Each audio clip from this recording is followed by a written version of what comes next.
The disorganized condition of parties in the United States at the present time affords a favorable opportunity for a review of the political situation and for comment on the issues. As I happen to be the most prominent representation of the only unrepresented class in the Republic, and perhaps the most practical exponent of the principles of equality, I request the favor of being permitted to address the public. While others of my sex devoted themselves to a crusade against the laws that shackle the women of the country, I asserted my individual independence. While others prayed for the good time coming, I worked for it. While others argued the equality of woman with man, I proved it by successfully engaging in business. While others sought to show that there was no valid reason why woman should be treated socially and politically as being inferior to man, I boldly entered the arena of politics and business and exercised the rights I already possessed. I therefore claim the right to speak for the unenfranchised women of the country. And believing as I do that prejudices which still exist in the popular mind against women in public life will soon disappear, I now announce myself as candidate for president. I am well aware that in assuming this position, I shall evoke more ridicule than enthusiasm at the outset. But this is an epoch of sudden changes and startling surprises. What may appear absurd today will assume a serious aspect tomorrow. Victoria Woodhull, 1870.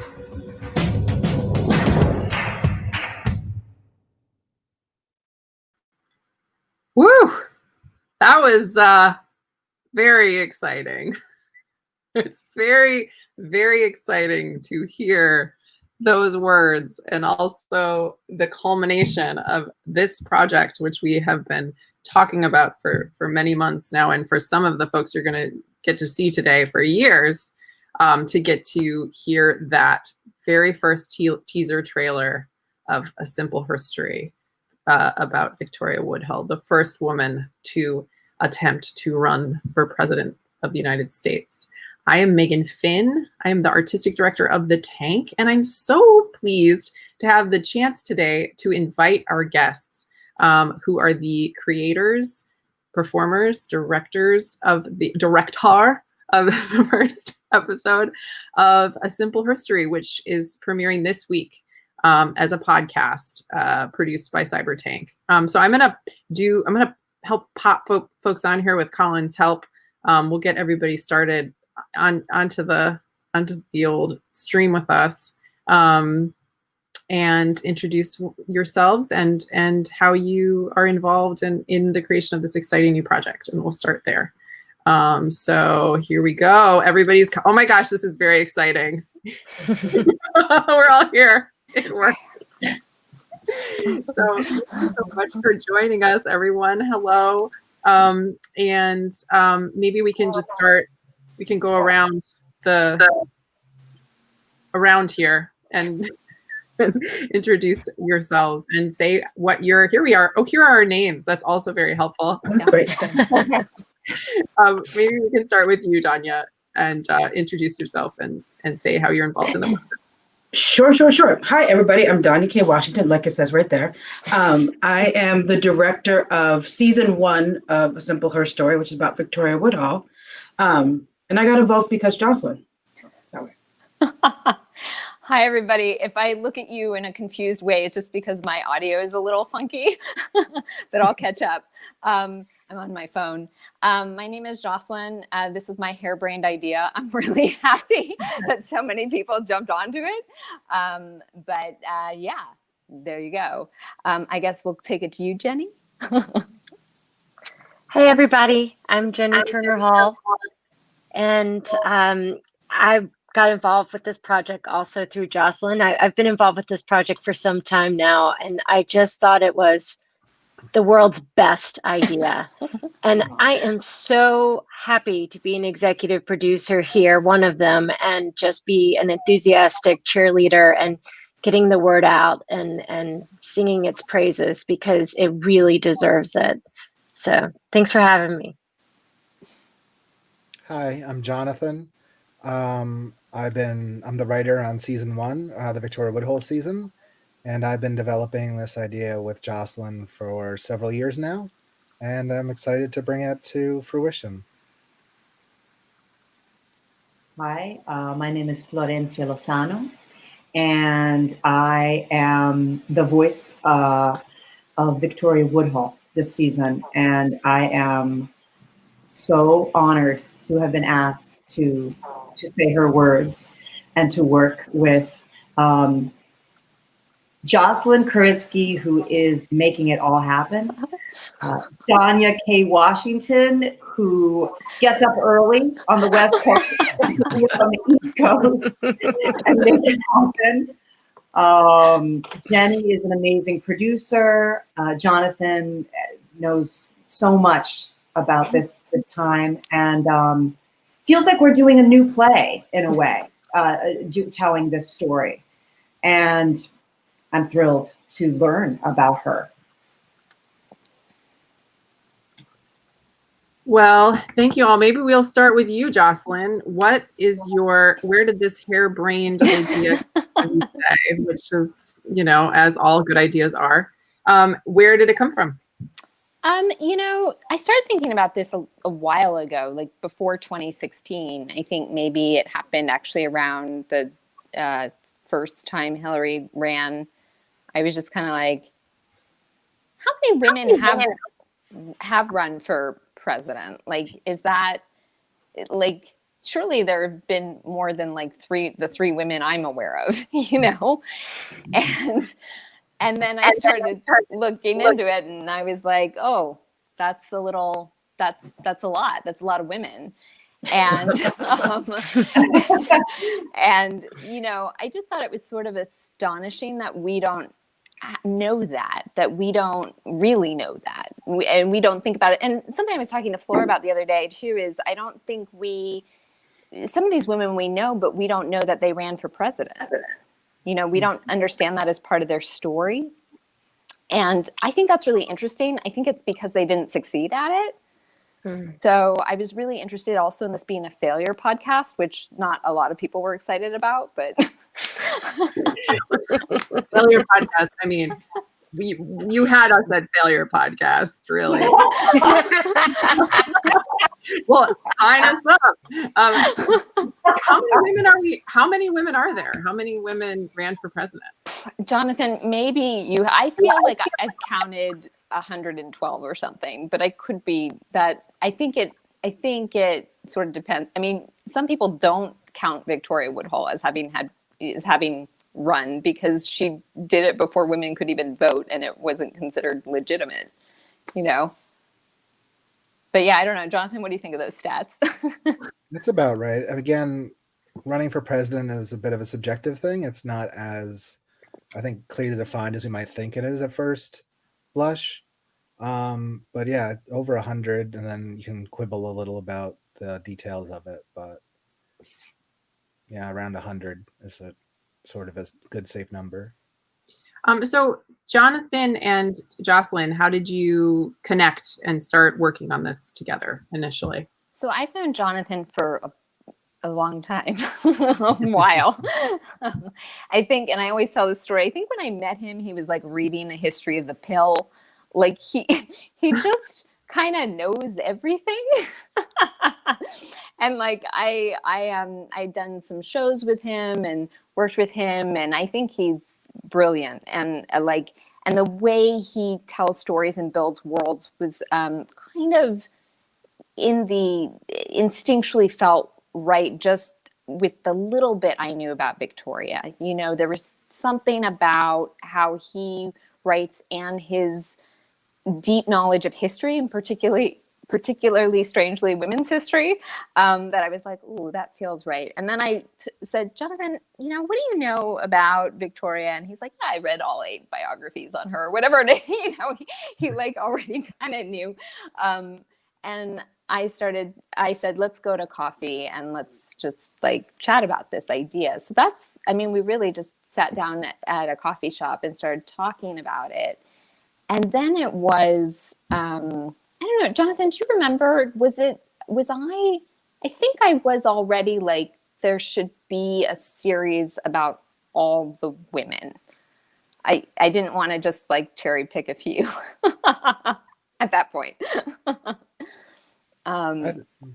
Sorry. Yeah, no, yeah, I think that's right. I think we talked about the idea of the scope of it and that wanting to go deeper than just the couple of names that are more familiar or more recent, really dig sort of into the overall arc of women running. There's sort of how female candidates have changed over time, how public perception of them has changed, party perception, and sort of tracing that arc. And we weren't really sure about how long to spend on each person. That was something that we went back and forth on a lot, about how much time to really devote to each person and what that means, and sort of discovering that through the various rewrites and drafts and playing around with it and many, many discussions about it. So, Jonathan, tell us a little bit about Victoria, and she's a complicated character, and we're going to get a little bit of that in this, but maybe just a few things that folks might not know about her. Sure. She was born in Homer, Ohio, which then was pretty far out west in the 70s, like sort of right at the end of the Civil War. It was a tumultuous time in American history. There was a lot dealing with the spiritualist movement, which actually featured a lot of women, which dealt with the idea of contacting the other side, because again, death was everywhere at that period after the Civil War. A lot of people had lost children in childbirth. Her family was very poor, but she traveled with her sister, Tennessee Claflin, who was also a very important feminist figure.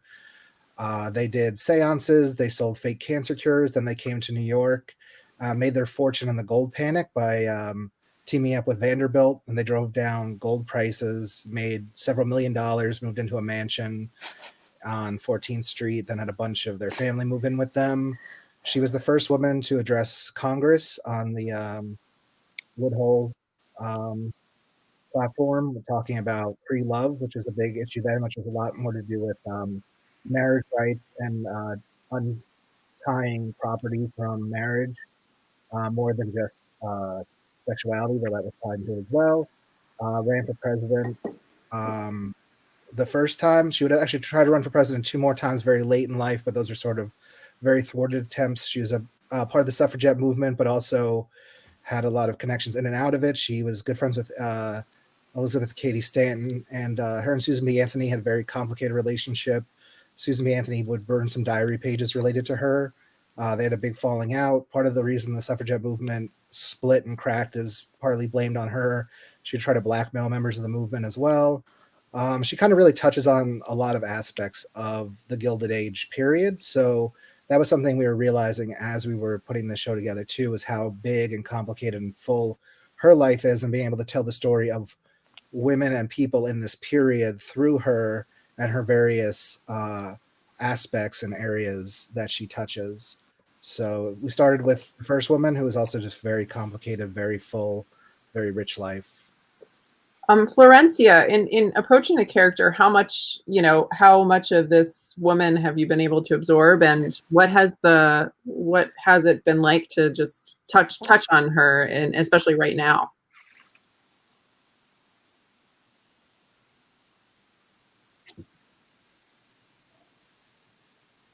Sorry, you're muted. Hold on one second. We're muted. It's all right. It happens constantly. It's part of the new thing we're doing. It gave me time to get my thoughts together. No, it's such a gift, like today, in this moment, to be doing this right now, when, if the world feels really vulnerable and precarious, and to be able to dig into the past and hear these voices that are telling us, go forth, be brave, do things that other people would never even think of doing. This woman ran before women had the vote, I mean, and so as an artist, I'm so grateful to Jocelyn for giving us all the opportunity to create, and to create with a real mission to change our thinking about what women have been doing. I mean, I asked my mother, I asked my friends, like, how many women do you think ran for president? 2, 25, 100 women ran for president. That's important for us to know. And in terms of Victoria in particular, in addition to making this podcast about failure, which I think is, failed attempts, which I think, again, in the conversation about decentering certain things, certain structures, the ideal we have about success, it gives us a different perspective of what does it mean to have a mission in your life, even if you fail. To have attempted to do something like that makes a huge difference. And we are building on all of their failures. And in addition to that, these women were not perfect by any stretch of the imagination. They were full women. And Victoria was a hot mess in a lot of ways. She was full of contradictions. She was a real person. And again, we are saying, hey, women are confined to this cage of perfection where we can't do anything wrong, which means we can't do anything right, And so this story we're telling is really saying, hey, let's really explore this in all of its messiness and allow ourselves to understand that women, just like men, are make a lot of mistakes.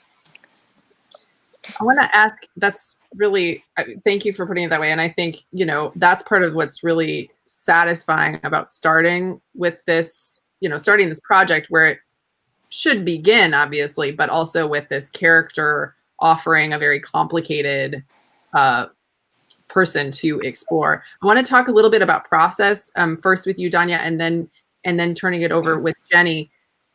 Hi. How are you? Good.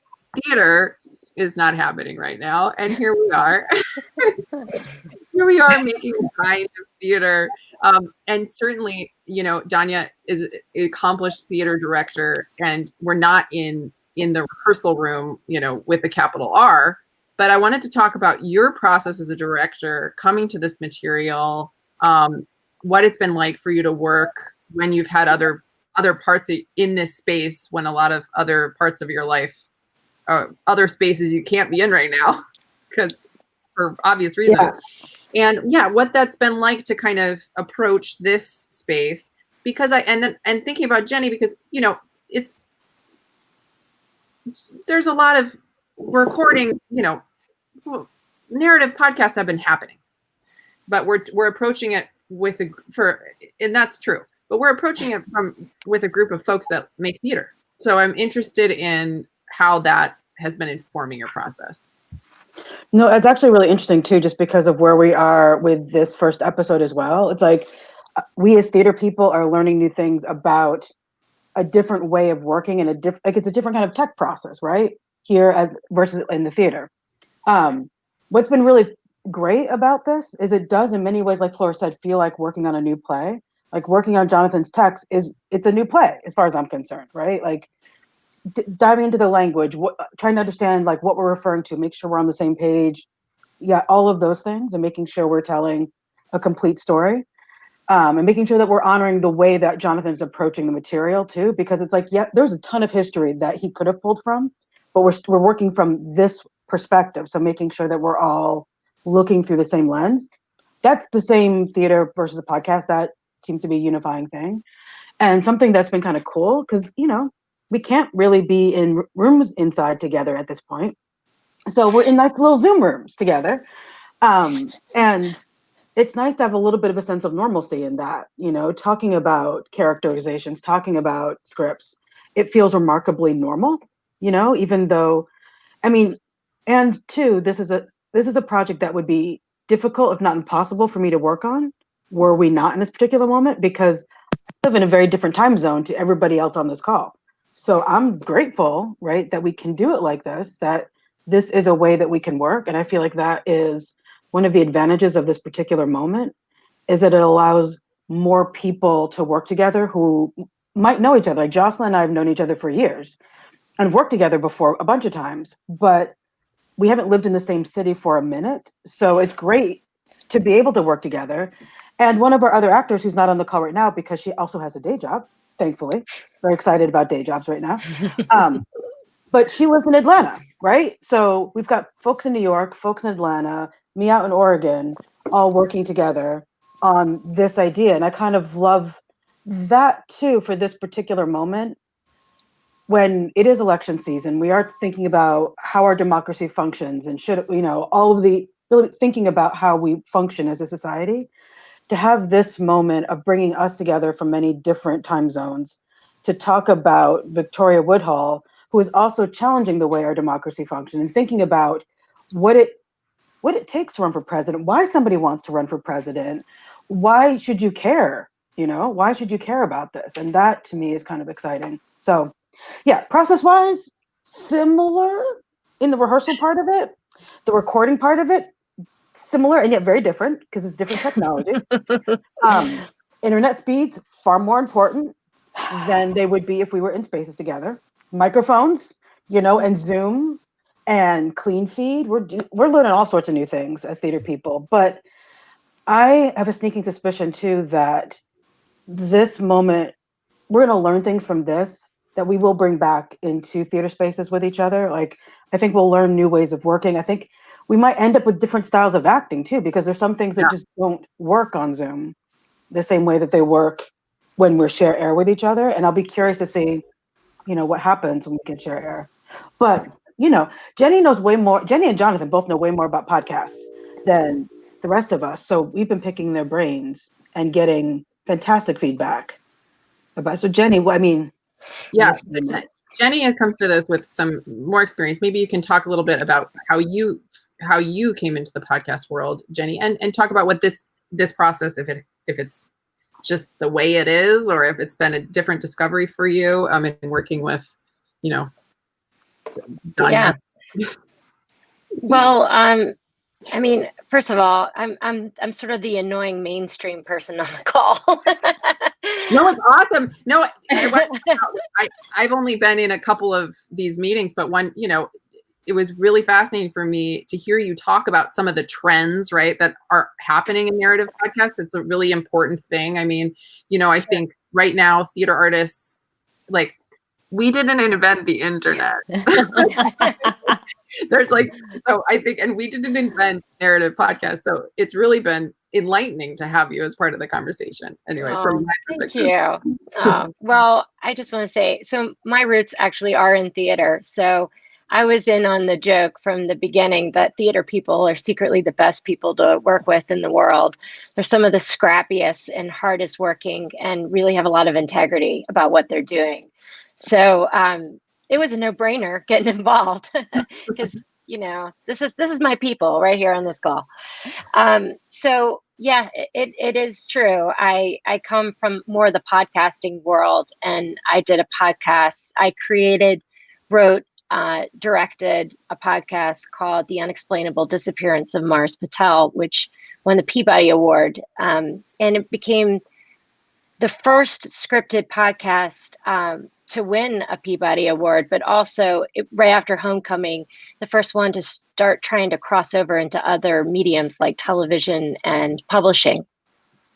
So it's really interesting seeing where podcasting is going. And I'm both disappointed and delighted to say it's going the way of Hollywood a bit.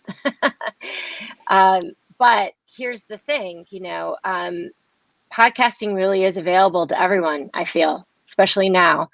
And it's a perfect opportunity to jump in and try your hand at it, because while doing it, you get experience. I don't feel that there's really that many experts, so to speak. I think everyone's just making it up as they go along, and all the while putting their own mark on the form and innovating it. And by the way, podcasting, just like the internet, we're not inventing podcasting here. There's something called radio plays. There you go. Back in the day, before the television. So we really are,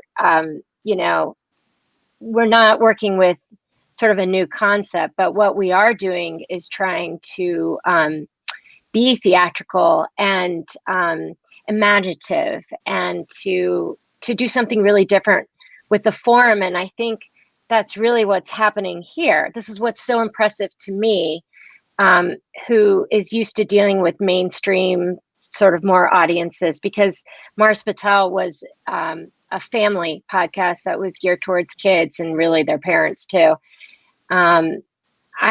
I've been really interested in seeing, how a podcast that could be more niche and for more, theatrical folk can really translate to the mainstream. And I think this one really does. I think it satisfies both sets of audiences. I think the appeal is going to be broad.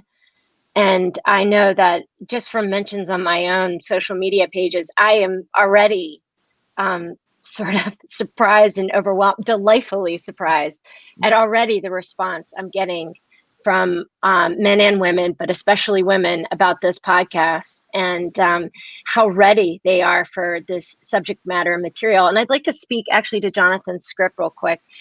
It is so, it's challenging. It is so smart. There is so much to it. It's being translated in this wonderful way by Danya's direction and amazing casting. Florencia, who's on this call, and Paris, who's not on this call, but we wish she were here too. They do an incredible job in the pilot introducing us to this world. And I just know, because I was listening in on the recordings as sort of being the audience to help out Jocelyn, and I was hooked, and I was getting really damn excited about what was to come, because working with audio fiction, it's hard to know exactly what you have until the post-production process. And I think that's another way it's a little different from live theater. There is a fair amount of innovation that happens in post-production. But luckily, we have an amazing sound designer who also comes from the theater world, and boy, does she get it. So, God, I don't know if I answered any of your questions. I think I just talked. That's very good. And so the sound designer is, of course, Jane Shaw, who's done an amazing job with this. And and I'm wondering, if that excitement that's starting to build around it, and we were cognizant of trying to get this into the world. What do we got? 5 days. What does my mirror say behind me? It says 5 days. But 5 days to the election, and granted, there's a lot of what's the word? Anticipation. We'll just call it anticipation. But also, that we do have a possibility of, at least, that maybe people are quietly not even talking about as much as you would expect, maybe, that we are going to have the first woman vice president of the United States, which we can't even say aloud, right? So pressing everything. So I think just a question, and anyone can answer, but what does that feel like? And Flora, you were kind of talking about this, but what is that when you're listening to the finished product? What do you think people are going to glean from the listening to the podcast in this moment? Go ahead, Danya. I would say one thing I think that people will hear is how not old it sounds. Like some of the things Victoria is fighting against, some of the things she's responding to. Somebody could have said yesterday, today. Like it's the lack of change sometimes is surprising, I think. But also I think it's inspiring that somebody got through this once, we can get through it again. There's something inspiring about that, even though the problem may have not changed that much. There's hope there. Well, and it's interesting that speech in the trailer, when Jonathan first presented that to me, I thought he wrote it. And then I was like, oh, this is her. And the speech is longer. We actually have it on our website. You can look it up. It was the New York Herald, Jonathan, is that right? I believe so, yes. So yeah, I mean, I think that what's interesting is it's old and contemporary and bizarrely futuristic all at the same time. There is a way in which these women, you go, oh God, that hasn't changed at all. And then without giving too much away, there's an episode where you go, wow, things have really changed, So it's all those things, which is kind of awesome. So, yeah. Yeah. So go ahead, Jane. I was just going to say, like, what's also kind of cool working on this podcast is the diversity of the people working on it and our different backgrounds, right? Like Jenny, coming from a more commercial background, pushes us sometimes in a direction. We're like, I don't want to go over there. But then we get them, we're like, oh, that was a really good idea. We should totally do that. But Jonathan is like, it's got that more avant-garde edge that we're like, we're going to do what? And then it's like, oh, this is actually a really good way to tell that story. Okay. So, I mean, what's kind of great about this collection of people telling the story too is that I think we push each other, we pull each other, and that to me makes it more fun artistically. And also I think for somebody like Victoria, who was as wackadoo as she was, like, that's perfect, right? There is such a push and pull in her story that like we need that, like to have that in the team is, I think, helpful. I wanted to shout out also, we're working with an amazing composer in David Poe. Thank you. I think so to piggyback on what Danya just said, there's just an interesting blend of people with different sensibilities and professional backgrounds. And David's music gives the show a modern edge. I mean, Jonathan's already doing it in his script, but I think it sort of hammers home how it's so painfully relevant. what we're listening to, what we're talking about. I mean, it's still happening, and it's happening right this moment. And it's weird to say that it's still very courageous to tell the story, but I'm just going to say it. I think it is. I think what Jocelyn's vision for this whole podcast is courageous, because it's hard to put out there like, hey, we really do need to listen to women's stories. They're extremely relevant. Even if they are stories of failure, we need to hear those even more, because we can both learn from those experiences. But really, for me, it's just a sense of like camaraderie, of like, Jesus, she was experiencing that too. Man, Yeah, the other thing I'll just piggyback on there, we've talked about this, but it seemed instinctually really important to me that this did happen in an auditory way, at least to start, because it seems like it really is about hearing women's voices, which is also where we've doubled down in the sort of commitment. We've doubled down by making a commitment to casting all women. But it seems like women's literal voices are really important here, and important to this aesthetic, obviously, but and important to the storytelling. Yeah. Well, sorry, go ahead. I was going to add, without giving too much away about Victoria and the first episode, spirituality was very important to her, and this idea of communicating with the other side. And there is something in listening to it now and listening to the sound of of her voice that, you know, in this period where we really are looking back as a country at, you know, the founding fathers and questioning all of that, questioning the patriarchy, questioning white supremacy, questioning, you know, what was this country built on, to, you know, to allow the ghosts of the past to be in conversation with them, to listen to their actual words, and to say, you know, we need information. Who were we back then? Who are we now? Who have we always been? How are we different? It kind of gives me chills to just think about, you know, the possibility that, you know, maybe time is, you know, is not linear, and we're living all these moments in time concurrently, and connecting to people who did come before us but are still with us and want to help us in this moment. You know, that's something that really struck me working on the first episode. It's like, you know, maybe she is here. Maybe all those women are here, and we can count on them, and we can use their fight for our fight.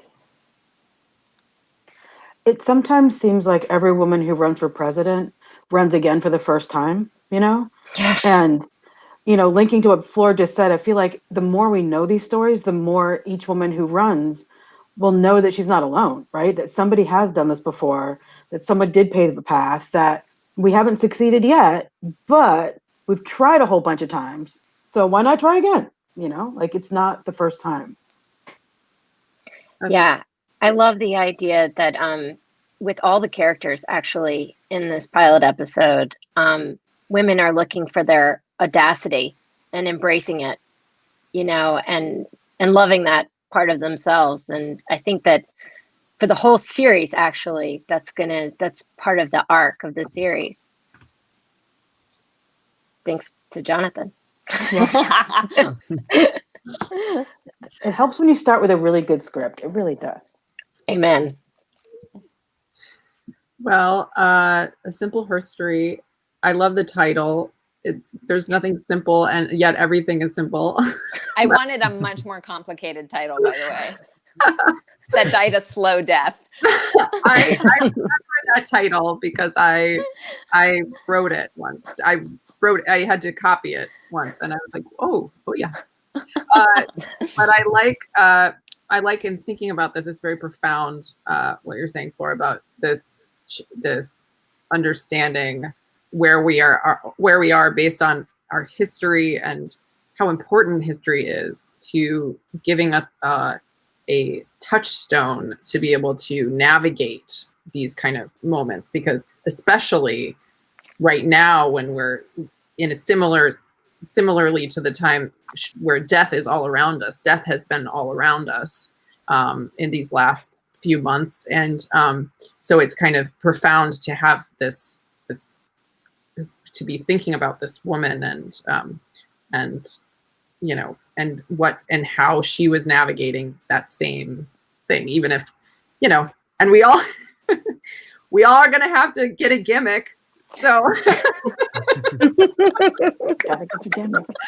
right now we're all figuring out how do we get a gimmick right now, and no fake cures. You know, we've got enough fake cures going around right now, but you know, but yeah, so there's a lot of things. There's a lot of ties. So true. But it's a very special project to be happening right now, and we're so thrilled to be part of it. Jocelyn, you look like you're going to say something. So I was just going to say, you know, I was thinking too when one of the things that we really leaned into early on, because it's more complicated than just like a virgin whore dichotomy or things like that. But I think we still as a culture have such a hard time understanding the depth of complication that people have, and and what it does take to make really bold moves when culture doesn't really endorse it. You know, you do have to be kind of insane. I think you have to be crazy to run for office, period. I think you have to be totally nuts to be a woman who couldn't vote, who was like, I'm going to run for office.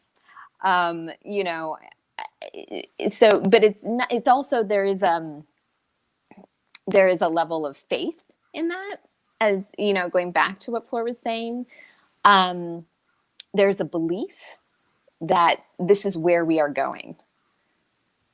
I'm going to do this. This is where we're going. And I think there's also this, and going back to the failure idea, I think it's also wrapped up in this idea that these people do this full well knowing that they could very much crash and burn. So it is a really interesting, you have to have a ton of faith. And then you also are very aware on some level that this is, you know, really difficult. It reminds me, you know, a couple weeks ago, I was interviewing the director of the movie Surge, which is about 3 congressional candidates in the 2018 election, women running in unwinnable districts, essentially. And there's a lot of things coming up for me about that process of running. Everyone tells you you cannot win, and you know that going in, and you do it anyway. And you just they asked one of the candidates, do you ever have any doubts? And she says no. Because she couldn't. And you see, and there's success in the movie, there's winning, there's losing, you see that failure, but it is that same kind of thing you're talking about. Sorry, go ahead. I was just going to say too, that's also, this is why I also felt strongly that this was, we hope to have a non-narrative component that we're developing added to this, but the narrative component felt incredibly important to me because it's also about performance. Our politicians are performers, you know? Yeah. Maybe not well trained, or, you know, but like they're performers, and that felt, people, you know, when we get on stage, we are buying into, we have an incredible amount of faith that we take on when we go on stage and we perform and we make believe, and we, for those 2 hours, you know, convince ourselves we're in this other reality, and then we drop out of it. And there is something very much about politics and performance that, of course, I think aligns, obviously, but I think here, especially the performativity, what it means to be a woman, to perform femaleness, to perform politics, to perform confidence, to perform, is such an ongoing thread in this season and the series. I do want to offer that because there's a certain kind of amount of negative connotation with that, right? Because there's this, but I do want to offer that the performance of a politician is what we are asking of them. Yeah. So Yes. as much as there's like the negative, the things that come along with that sort of seem, you know, like I'm presenting, I want someone authentic, you know? Yeah. Okay. So like, but do you? Right. I don't. I want a boring president. Like Yeah. you know, like I want somebody who's good at the performance bit, and then like goes off stage and I don't have to think about him anymore. Right? Like, Yeah. I don't. I mean, I don't. I may be alone in this, right? But I don't expect my politicians to be. I expect them to do a good job, right? And I expect them to sometimes do things I disagree with. I expect them to do the job they've been hired for, right? And sometimes it means they're going to have to really perform for me, and then they go off stage and they drop that and they do whatever else is they do. But like, they're communicating to an audience, much like Victoria was, right? She was trying to speak to translate who she was to a group of people who were resistant to her, quite frankly, a lot of the time. Some of those people were her family, right? Because we get into that a little bit later. But some of those people were, you know, like the men who were the ones who could vote at the time. So yeah, I I do not expect a politician not to lie to me. I feel like it is part of the job, and I'll live with that. I can get over that. There's a Just- little lie. They're also scripted too. Yeah, Right? if you have to orate Yeah. to many different people, you are responsible to many people at once. It's a very similar thing to the theater. Jonathan, I'm wondering just to the question of tie-ins from a historical perspective to our moment now. What in Victoria's world has been resonating with you personally, having written this and now living in this world? I mean, there's always echoes, there's always returns. I mean, the Gilded Age was another period when wealth disparity was at some of its highest. It was a whole influx of new multimillionaires, which we're sort of seeing now with the tech bubble and everything happening, new class of billionaires dealing with that. I think, too, there was also a period of underrepresented voices starting to be voiced. You had the passage of the 14th and 15th Amendment enfranchising black men, which was also a complicated move with the suffragettes. I think, too, seeing how movements that we now sort of look at as unified and cohesive were actually a lot of infighting going on, even within movements that had ultimately good things. And I think sometimes we lose sight of that now with movements that, not everyone agrees and they're not all in lockstep all the time, but they still can achieve good things. And I think a lot of it too is that imperfect people can do good things. Good people can do bad things. Bad people can do good things. And that no one person is all one view or one point, even within their own life. And, we change a lot between years, and so do historical figures. So does everybody. Not, one historical figure does not believe the same thing their whole life, does not write about the same topic from the same area. And I think being aware that you can change, you can grow, you can fight for things, and you can do that even without being perfect, without being flawed. You can be flawed and still do things. You can still run for office. You can still affect change. You can organize even if you aren't perfect. You can always learn. You can always grow. You can regress and relearn the same lesson 1,000 times, and you can still affect change. And you should try to do that in the best way. I think too much, we imbue and we historicize and we statuize people without really looking at the flaws. And we want to sort of, create these hagiographic sort of beatified versions of people. And I think that is hurtful. And I think without learning the flaws, we learn a very unfortunate history that way. So I think exploring this hopefully will inspire people to look through all of history and see that it's a much more complicated, much more contradictory, much more expansive thing that is akin to our time through all time, because history was the present to somebody that they were living through, so it was just as complicated to them and didn't seem as set in stone as it does to us now. That seems inevitable from being this far out from it. Yeah, and just on that too, my dad was watching something. My dad was watching something the other day, and he goes, "God, this country is crazy." And I was like, "Isn't that the point?" I think that's the point. And I think the United States. I'm an experimental theater maker. This is an experimental country. There's something very American in experimental theater. We're a culture that actually secretly is like, yeah, let's try that. I don't know. Let's see what happens. I think we're being invited right now in this moment to look inward and look at how we are participating, and we're all interconnected. None of us are separate from the systems that we're a part of. So it's attractive to want perfection in historical figures. It's attractive to want perfection in leaders, and it's attractive to want perfection in ourselves, but it just doesn't exist. Well, the other thing Jonathan and I have talked a lot about, and Danya, we've all talked a lot about, is this idea of leadership too, and what it means. What really is leadership? What is it? What is the president? Like, what are these roles? What are the themes, ideas? What does it really mean? And when we've had so few models that we've spotlighted in terms of women in leadership, what does that mean? You know, how have we defined being a leader?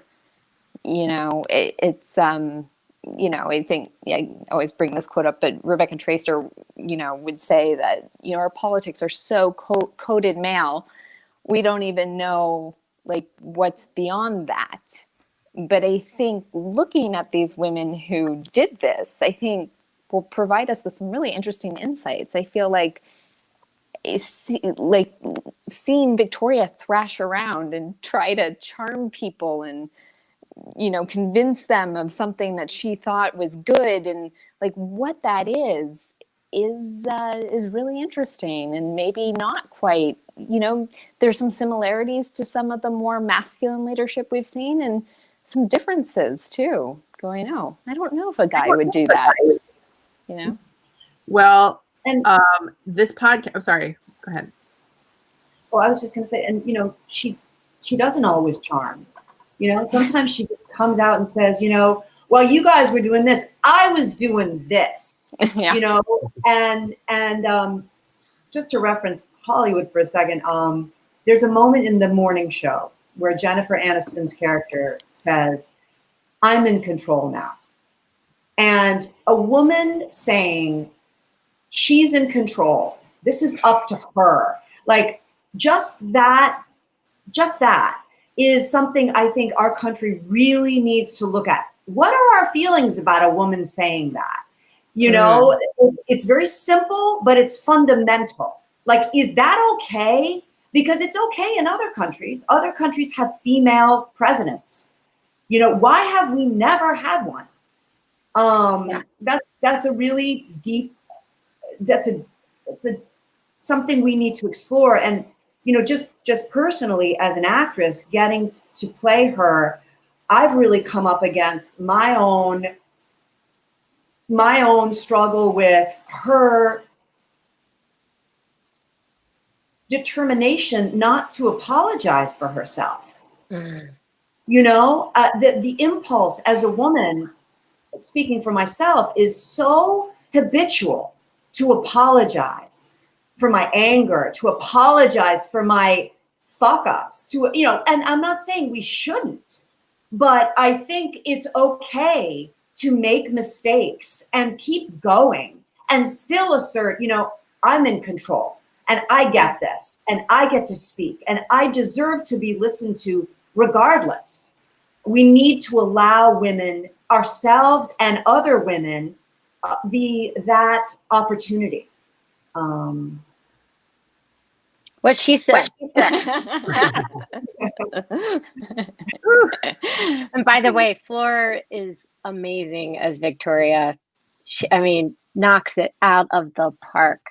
It's astonishing. I just wanted to add that. Well, yeah. Yeah. I'll let you know. I'll let you know if I get there, Flora, in 20 years. I hope it happens to me one day. Me too, Mama. Me too.